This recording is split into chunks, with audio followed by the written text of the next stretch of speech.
Hey everyone, welcome to an episode of the Diamond Diaries, a podcast about women in baseball, hosted by a woman in baseball, yours truly, Chelsea Raymer.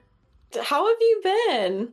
I've been pretty good, you know. Winter's my quiet time, so it's not bad. But how about you? How about yourself? Pretty good. I mean, it's kind of the same. It's kind of my quiet time. We're just like ramping up for the season. So, Yeah, yeah, I know. It comes fast though. well, You know. how's Winston been doing? Oh, you're so sweet. He's been great. He just got to see his grandma today, my mom, which is his favorite person in the whole. Oh, He loves the snow too. He's like he comes from like Alabama, but he or Arkansas. I don't remember which one. I think Alabama. And but yeah, he loves the snow. But he's doing great. He's such a good boy. oh my gosh. Doesn't miss Well, I think playing at he's all. so cute. I love seeing your pictures with Winston. I just think he's so cute. Oh my God, thank you. He is the best boy. He's like the sweetest little boy. He's a little pup. Oh, well, thank you so much for hopping on, Katie. Welcome to the Diamond Diaries podcast. Thank you. Thank you so much for having me. I'm really excited to chat. Yeah, well, I'm so excited to have you because I absolutely love reading all your articles and seeing all your photos. But something that I've been really inspired by is how you've been really transparent on how like there's been self-doubt and a lot of growth and confidence because it's definitely something I relate to, but I think it's also a topic that a lot of other people relate to. So I was really excited to like pick your brain about it. But first, before we dive into all the baseball stuff, can you tell me about where you're from and then how sports were part of your life before you started working in the industry? Yeah, absolutely. I have always lived in Massachusetts. I'm from Western Mass. Out by, I say it's the exit you take to UMass. That's the way people know it. But I grew up like just playing all sports. My dad was a coach, he would coach everything. I would, try everything out. And, I think I really started to fall in love with sports as, a fan, I guess. Maybe when I started to turn like 10, 11, the first team I really, really loved was the 2003 Red Sox. They were just so fun. I mean, got in at the right time, am I right? But I started to fall in love with like the camaraderie of the team and the highs and lows and the emotions of a season and for them to win the World Series the next year, it was just like it had me hooked, like it was just it just went right to my brain where I was like, yeah, this is what I like. And so I would say as early as like when I was like, I don't know, 12, even younger than that, I was the girl in school. People knew me as like the girl in the Red Sox shirt because they had a jersey for every player. They used to sell a jersey for like everybody. I had like an Allen Really? jersey, the fourth guy in the bullpen. They would have a shirt for him in the store. Miss those days. But and so I would say like as early as that, I started telling people I was gonna be a general manager, or I was gonna be an executive. I didn't know what I wanted to do, but I really just wanted to be in sports. Oh, that's awesome. Did you have a favorite player from that time period with the Red Sox? I mean, my way in was Nomar. I was a Nomar Okay. girl. And whoo, really faced my first sports tragedy when they traded Yeah. Neymar. I was like, I think I was 12 and I was just kind of locking myself in my room, did not want to talk to anybody. Aw. I remember my dad talking about that because I grew up a Red Sox fan also, but in Texas. So I also was like a little obnoxious about the Red Sox, but at least you lived in Massachusetts where people would like cheer you on because I would just get like screamed at. But I don't remember him as well because I think I was really young, but I remember my dad being like really devastated and being like, oh my gosh, this city, man, they loved him. Now that I'm older, I'm like, okay, now I kind of understand. Like, I can read more about him and like fully understand that from when I was really little. Yeah, it was just one of those. Oh my gosh, I have to let my cat out of this room real quick. Okay. Always something with these pets. She decided that she didn't want to sit for the interview. But anyway, it was just like so blindsiding. It was really the first time of like, oh shoot, like this is a business. Like hmm this is for real. What was crazy is to go from the lows of, literally July 31st to a couple months later, 3 months later, like the highs of like a Mhm. World Series win and being like, oh wow, I see what they were doing there. It was kind of just like a real roller coaster of learning the full ins and outs of like being a sports fan in those couple years. Oh my gosh. Well, okay, so you're from Western Mass, but I saw you made your way to the eastern part of Massachusetts for college. You went to Northeastern. What drew you to that university? Yeah, I was my poor mom, I was just like, I'm going to Boston. I'm sorry, I gotta go to Boston.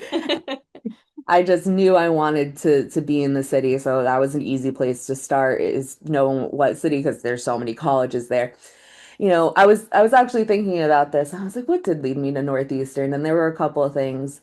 I applied to a bunch of different schools in Boston that all had their strengths and their weaknesses and whatever. And I got waitlisted at some, I got into some. The financial aid was different, all those little things. But the thing about Northeastern that really drew me to it was the emphasis on like job experience and getting to connect with people and getting to actually be out there and doing things rather than just spending 4 years sitting in classrooms. And that was really appealing to me. And then once I did more research and I was like, oh, Joe Castiglione, Hall of Fame broadcaster now, Joe Castiglione was a professor there. And I was like, well, I want to be in that class. And it was it was kind of like, that was a little bonus. And I sometimes I rewrite my own history to be like, I went there to take that class.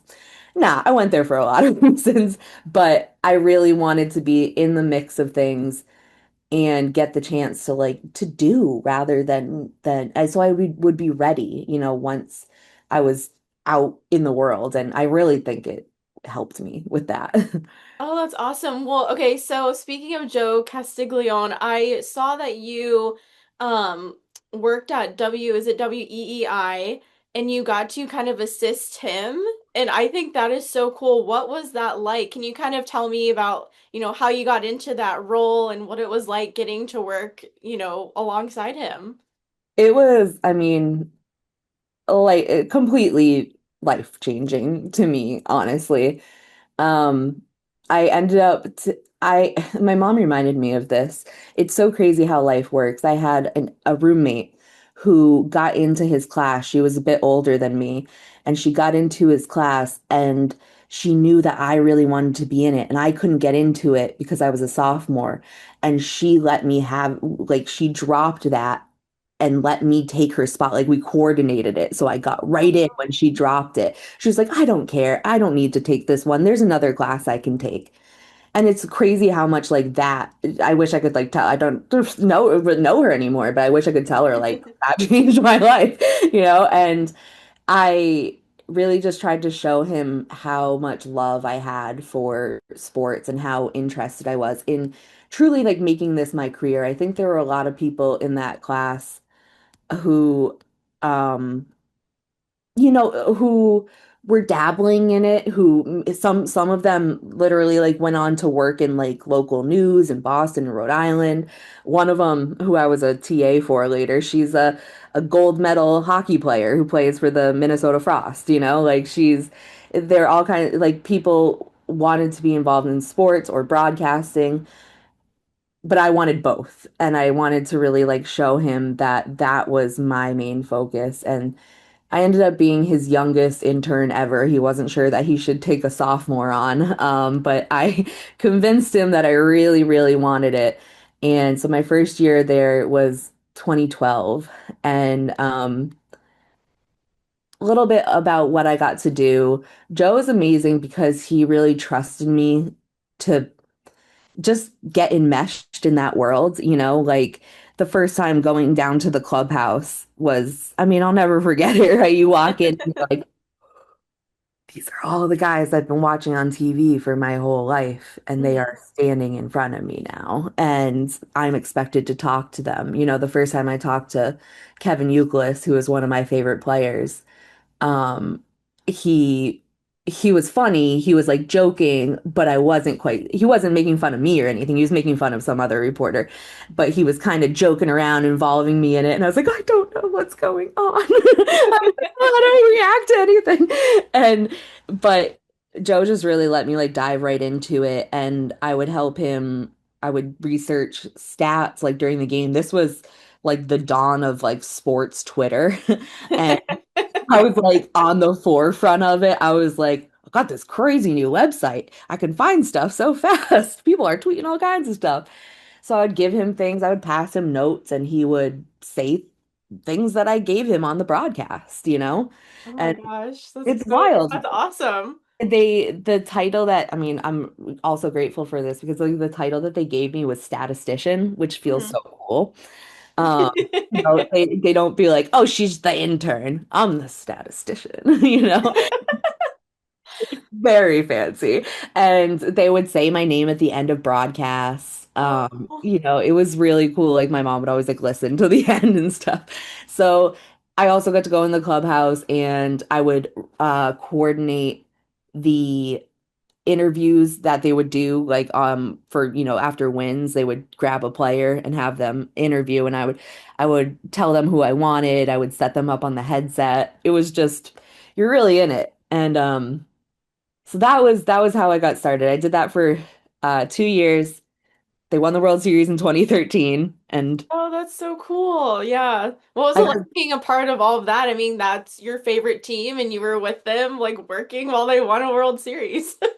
let me tell you, it was such a crash course in learning to separate yourself as Mhm. a fan. There were both the highs and lows. Like I mentioned that Kevin Youkilis was one of my, oh, I hate I'm telling the story. It's funny. But he's one of my favorite players and he got traded while I was working, and it was very emotional. He went running, like the trade happened. He went running off the field. He was waving to the fans. We went down and interviewed him after. And I was in the press or the booth, I call it, the radio booth, and sitting beside the man who would become my husband later, um, sobbing because Oh. I'm so emotional about my favorite player being traded and trying to be like, how do I get it together to go down to the clubhouse and talk to him? And so that was like a day where I was like, okay, I can't be both. Well, you can be both, not at the same moment though, Mhm. right? And so I'm like, okay, I need to shift gears here. And it was the same thing like when they won, it much easier to it's much more fun and easy to get caught up in like how exciting it is, but you also have to like it was also remembering like okay, I have a job. I had to like follow we were actually in the dugout in this like on the stairs when they won the World Series. I didn't see it actually happen and we just went running out onto the field. And I was walking around with Joe trying to like guide him around. It was just chaos. It's just it was a complete whirlwind and it was totally like you really had to learn to compartmentalize, I would say, in those times. Were there any reporters at the time that you were in the clubhouse alongside that you really looked up to? Absolutely. And I'm glad you asked that because I always want to talk about them. My two biggest mentors, both still cover the Red Sox, Rob Bradford and Alex Spear. They taught me everything I know about writing, I swear. They trusted me to, especially Alex really pushed me to get out of my comfort zone, to, do things that I was terrified to do. But he knew that if you want to do this, this is what you have to do, you know?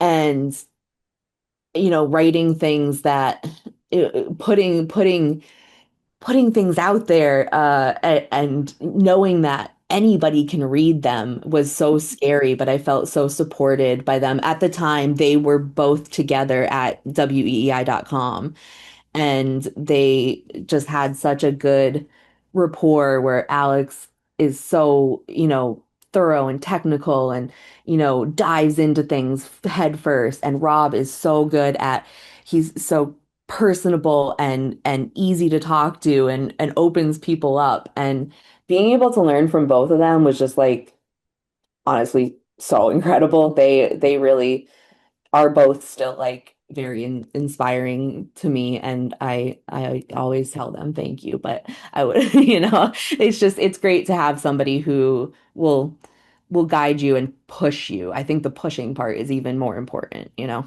Yeah. Well, so I saw after you did your internship, you did transition to being an online content contributor for that same organization with those role models. How was that transition going from helping and being an intern to like, fully like creating content and writing and everything? Yeah, it was, it's scary, a little scary, you know?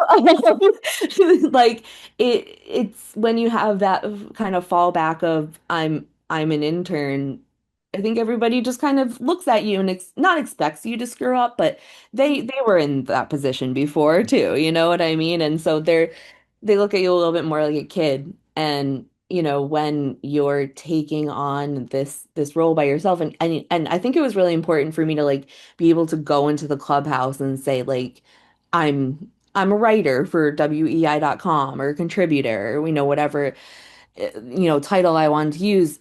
It made me, I think it allowed me to take like a little bit more ownership of like the stories that I'm telling. I swear the hardest part, and this is what Alex was really, really helpful with, was like I can write game recaps. You can, not everybody. If you're a sports writer, if you have the basis of sports writing in almost any sport, you can write a game story. But to dive in and talk about the relationship between players or things that might be sensitive in their life and learn how to ask those things, I don't know that I would have been able to do that without like that opportunity. It was scary, but at the end of the day, you got to do scary things to grow. Well, since that was such an awesome like experience and such like an unforgettable, with the World Series and all of that kind of stuff, is there a favorite story that you wrote during your time at WEI? The one that like pops into my head weirdly, I think that they thought it was one of the better ones too, because I have a screenshot of it like on like the lead story on the website. It's very cool. I was talking about just like a mentor mentee sort of relationship between um Daniel Nava, who, was just kind of was no star, no star player, just like a solid outfielder. And between him and Xander Bogaerts when Xander was coming up, because that was the time that it was him and Mookie and man, that was wild watching them just kind of come into their own and things like that. But I I I think it was my favorite story because I came up with it from like start to finish. I said, I've noticed this. I've noticed the way they interact and the way they talk and the way he helps him. And I remember Xander said something about Nava and how helpful he is. And I think I was proud of myself for like being able to observe things, dive into things, be like, oh, okay, I was on to something. And then for people to read it and be like, oh, I learned something new. Like that was just really, like sometimes, especially with so many writers, like in Boston, you feel like you're saying what everybody else is, you know? So Mhm. to find something that's like, I came up with this from start to finish. I'm not piggybacking off of anyone or anything like that. That felt very cool. Oh my gosh, that's awesome. So kind of jumping fast forward to now, you're still writing and creating content. You're doing photography at Mass Live. I would love to know kind of how you got into your career with Mass Live. It's funny. I say that Mass Live and I had we had been missing each other for a few years. When I got out of college, I knew some people that had started working there. There was a really great young core working there, doing high school coverage. But I didn't want to move back to Western Mass, which is where everything was based. And so I said, nah, I'm not going to do that. And I ended up working at a local paper in Lynn, really like learning a whole lot there. Then I made my way out to Worcester in 2018 for like a different job at a college. And when the Woo Sox moved here, I got a call from somebody who I knew over at Mass Live, the editor over at Mass Live, who had been there since I had graduated college. And he's like, I was just wondering if you'd be interested in, doing a couple, stories, some work, covering this team. And I knew it was an opportunity to, whenever you get, I say to people all the time, whenever you get that like one little crack, that one little crack in the doorway, just gotta bust through that thing. You just gotta like I've tried to go in with like as much enthusiasm like as possible and like really be into it and try and take ownership of it. And they allowed me to kind of take it over as the beat. And um, it it it was definitely a transitional moment because it was right after the pandemic. And I was like going back to my job, which was just working at like a desk at Clark University. And I mean, I really loved the people that I worked with there, but I didn't like the work. I was so bored. And I need to be out and about and seeing things and talking to people. And, that kind of led me to, I said, I'll take on some of it, I'll do what I can. And then by the end of that season, I said, you know what? I'm gonna try and do photography in when I'm during the off season, and I'm gonna try and do this. And I'm just gonna try and make it work myself. And so I quit my job like a crazy person and just kind of dove like full steam into, I'm not full time at Mass Live still. Like I split my time between freelancing for them and running my photo business, but all the time but my photo business is almost entirely sports too. So I'm always around sports, which is what I have always wanted, I think. So when you are covering a Woo Sox game, can you kind of take me through what a typical game day looks like for you? Yeah, totally. So usually we'll start rolling in. I try to figure out when the players are getting there because they become long days. So we get in there, and the beautiful thing about minor league baseball, it's like it's so different than like like the higher level, professional sports because we're just hanging. Like we do a lot of hanging. And so we'll get there, for writers, we'll get there 3 hours before game time, 3.5 hours before game time. Once the guys start doing batting practice, this is our time to get stuff done. A lot of times the guys are just milling about, going through the dugout. We're just kind of hanging in the dugout, chatting with the photographers and the other reporters. And you see a guy that you want, and usually my method is to close off the entrance to the dugout with my body. So he has he So it's has like they can't escape. he can't escape. There's only one way in. But it's it's such a like loose, like just very like chill environment. And so we'll do that for a couple hours. This is technically the clubhouse's open time. When you go to Fenway, when you're covering a game at Fenway, now granted it's been more than a decade probably, but at least when I was doing it, there's a very set time. You're not hanging out like in the dugout. There's like an hour where you're going into the clubhouse to do your work. We're so lucky because we get like 2 hours. We're able to work with guys and be like, oh, you can't do it today. Like we'll schedule it for tomorrow. And it's just very like easygoing. So then it's that honestly, I feel like is my biggest like work time. That's when I need to come up with my stories, is when I need to find guys, coordinate things. Especially with the minor leagues, it's a bit different than the majors where people are not like, oh my God, I need to see if the Woo Sox won today. Like they're not like looking for the gamer like at 10 o'clock. You know what I mean? So we're looking for stories that are still fresh tomorrow in a way. And that or still fresh in a week sometimes. Um, and so then we'll get free food up in the that's the great thing about the sports is they usually feed you. Um And then it's just like kind of rolling with game time. For me, I usually will spend the first like 5 innings or so taking photos. Like I wouldn't be writing then anyway. I'll usually write what I can before the game, but you can't write a game story before the game develops. Mhm. So I hang out, bounce around. I really like that because it allows me to like get a different perspective of the game versus just kind of being in the press box above everybody. You kind of feel what's happening. Come back up, bang out a story. I'm terrible. I will be like, oh no, it's the bottom of the 8th inning and I haven't written a word. Oh no.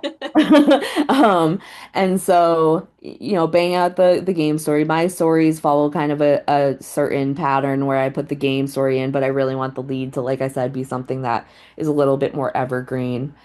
And luckily for us, we don't do a whole lot of post-game work. If something interesting happens, if Rowan Anthony hits a 500-foot homer, or there's a great pitching performance, we'll pop down, we'll ask a few questions, stop into Trace's office. Oh, that's the key part. I forgot. Every day, that's what really anchors us is talking to the manager. We'll talk to the manager for 15 to 20 minutes every day, and he's amazing. I'm so thankful for Chad Tracy. He puts up with so many of our dumb questions. And he does his very best to answer them in a thoughtful way. Um, and then we'll wrap up. And we're lucky because it gets to be a little bit lighter night on the back end versus like, the big league games that matter a bit more. But yeah, so that's kind of a typical day. So how do you, I know you said you mentioned you till the 5th inning will do photos and then go right. How do you balance kind of the chaos of all of that, like focusing on photography, but then in the back of your head knowing like, oh my goodness, I do have to run upstairs and write another, like write that story. I swear it's a push and pull every single game because, the best case scenario for me is those games where they score like 5 runs in the first inning. And I'm just like, great, I got something to work with. I'm gonna go up and write. But the craziest games for me are the ones where, it's the 9th inning, we don't know what's gonna happen. And I really want to be down there to get the pictures because I feel like that tells part of the story. And at the same time, you are thinking I'm a lot of times taking notes on my phone, a lot of times writing like just paragraphs or sentences in my notepad so I can just drop them in. And it it keeps you on your toes. I when I think about it, I complain about it, but I also think it's kind of like stimulating and fun where you're like kind of anxious, kind of don't know what's going to happen, but at the same time, it kind of it keeps you from getting too complacent, I guess. And I'm lucky with Mass Live that like I will just need one picture or something and I get to pick what I go with. So a lot of times if I get one thing that I really like or I know what tells the story, I'll be like, "Oh, screw it. I'm not taking pictures today." But it can be a little tough to like balance the prioritizing because I do just love getting the good shot, or that like great shot. But you do have a job to do at the same time. Well, so aside from baseball, some of my favorite pictures I think you've taken, you were at the Celtics championship parade, which I thought was so cool. And then I saw you've also done work for the Patriots. Like, that is, I think, so incredible being able to do so much for the different sports teams. Like, what were those experiences like? Yeah, that's true. Like I did work for the Patriots for a bit in like I was in the media like room. It was very interesting being on the other side of things where I was like trying to make sure everybody in the media had everything that they needed. We had to like get the stats updated after every quarter, get them out to everybody. One of my jobs there was going down to usually the visiting quarterback's press conference, recording it and transcribing it.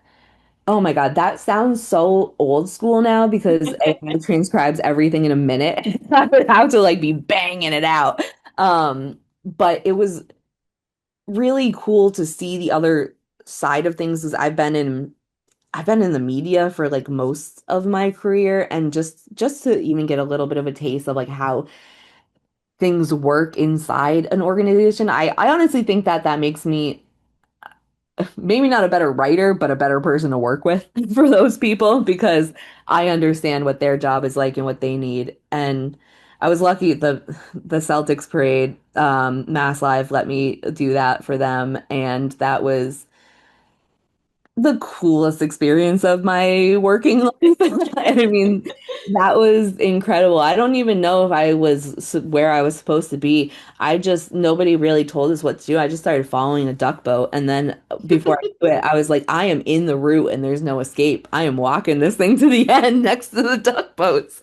It was very surreal for a kid who just like grew up in Western Mass. I have nobody in my family who does, anything like this or anything like that.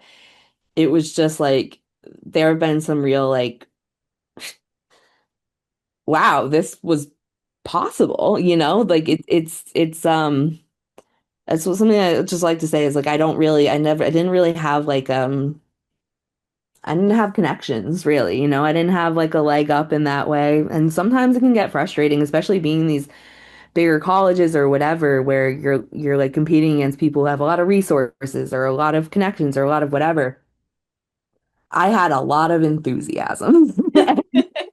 I was more enthusiastic than anybody else, and sometimes that will work. And being reliable and like being trustworthy and people knowing that like they can tap you and you'll do a good job is honestly, it's really served me well. That's for sure.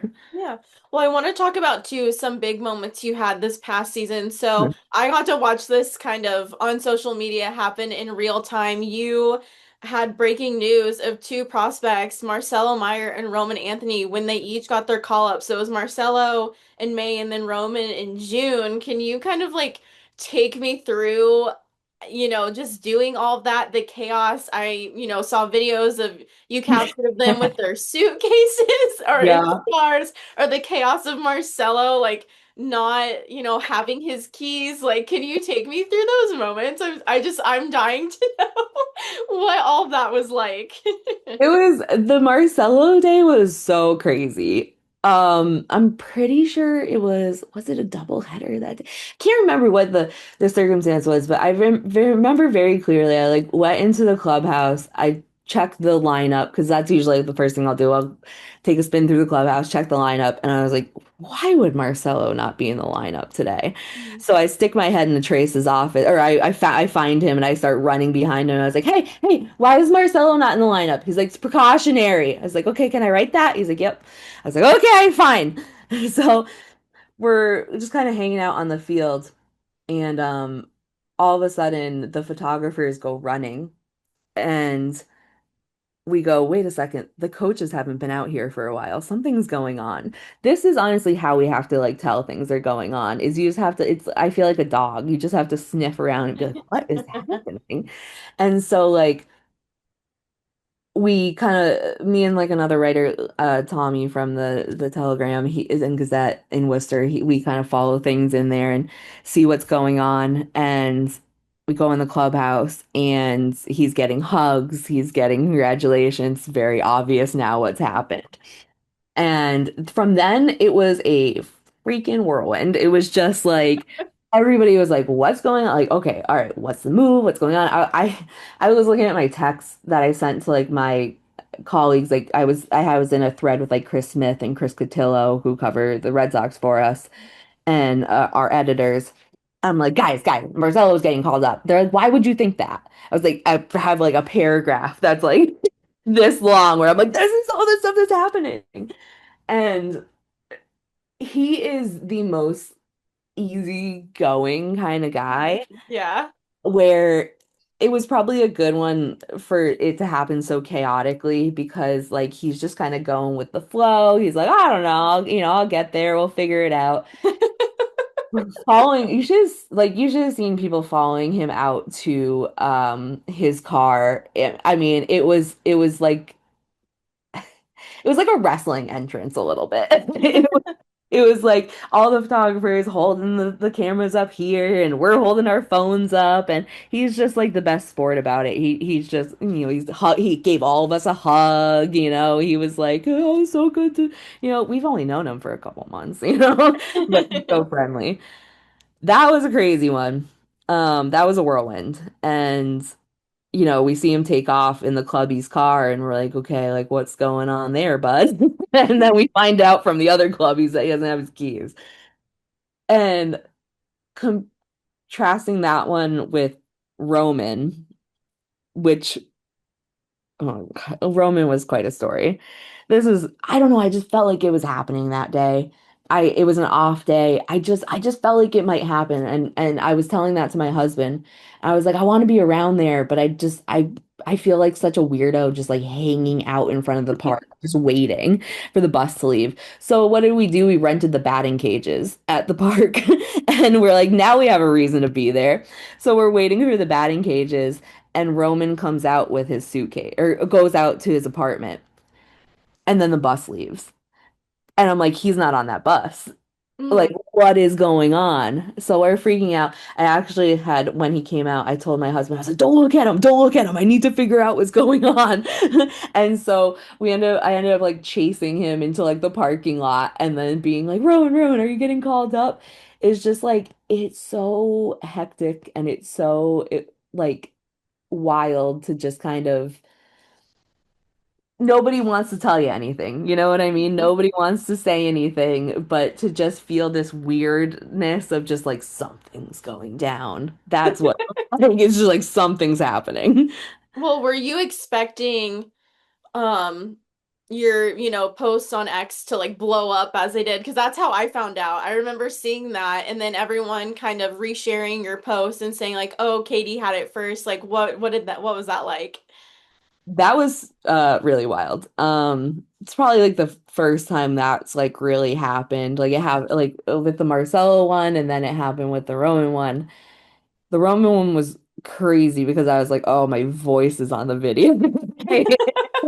I don't have TikTok. I downloaded it to look at a video. Somebody's like, oh, it has over 1 million views. I Oh opened the my gosh. comment and the first one was like, her voice could not be more annoying. I was like, delete Oh, TikTok. I am done with that. Not doing this.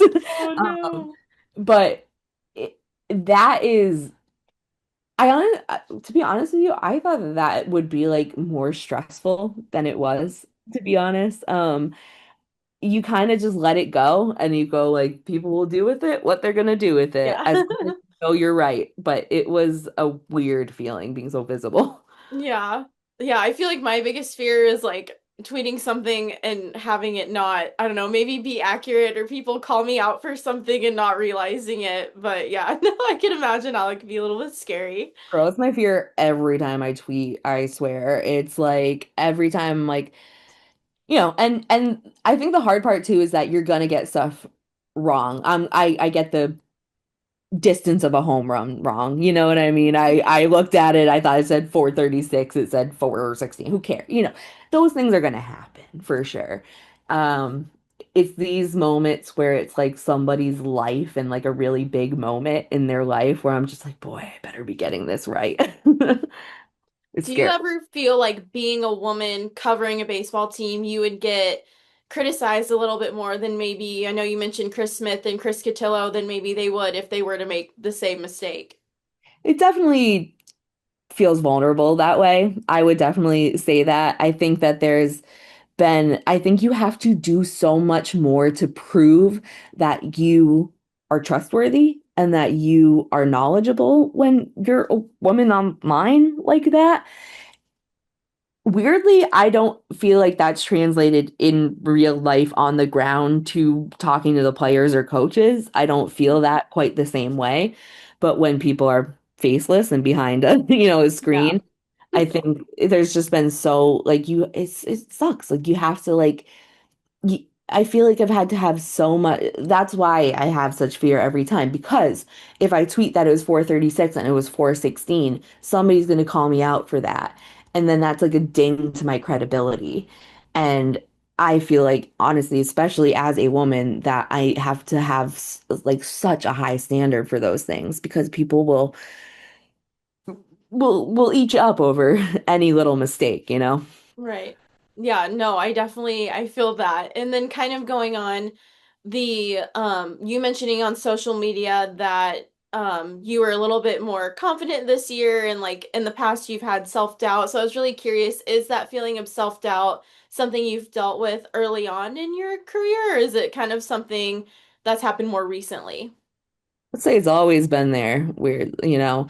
Eh, But at the same time, I feel like almost when I was younger, that's something that you're almost naive to how things work, so you don't think about it as much. You don't put yourself into it.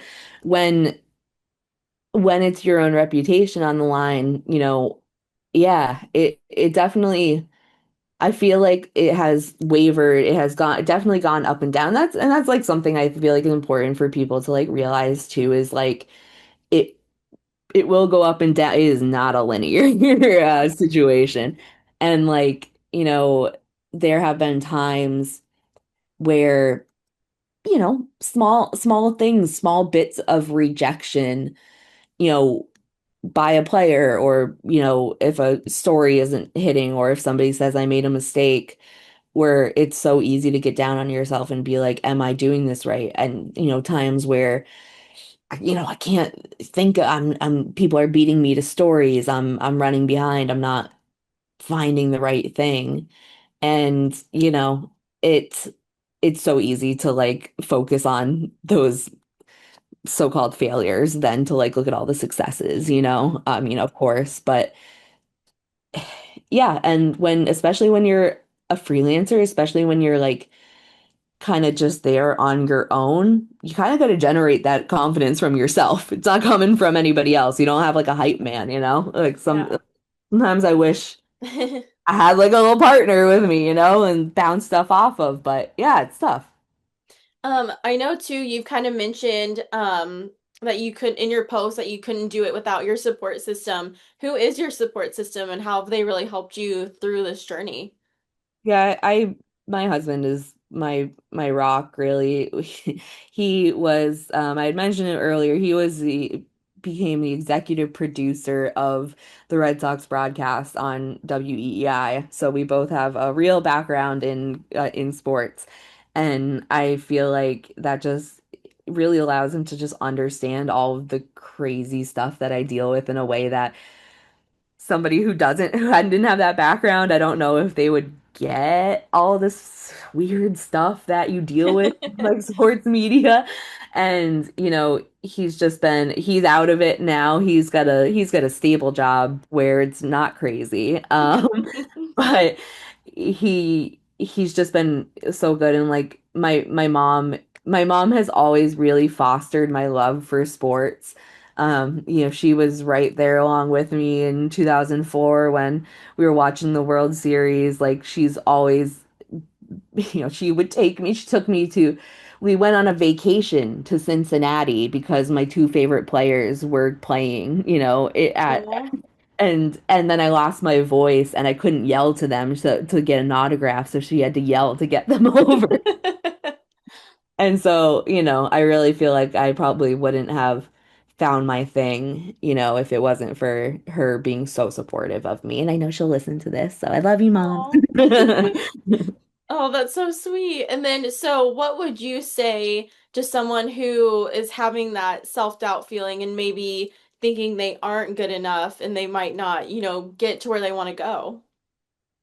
First thing I would say is that I really think that as confident as everybody else looks, we're all dealing with some degree of that, which is something that I feel like I've learned, you know, just like recently and not talking and nobody wants to talk about it either. Nobody wants to talk about the self-doubt. Everybody wants to project like a strong, you know, persona or whatever and act like they're not having issues, but we all are. So don't feel like because you're you know, because you're not where you want to be, because you're feeling down on yourself, that something is wrong with you. That is not the case, like at all. And, you know, I've really found that It's a lot about riding waves. Things are not always, things change. Things change so much.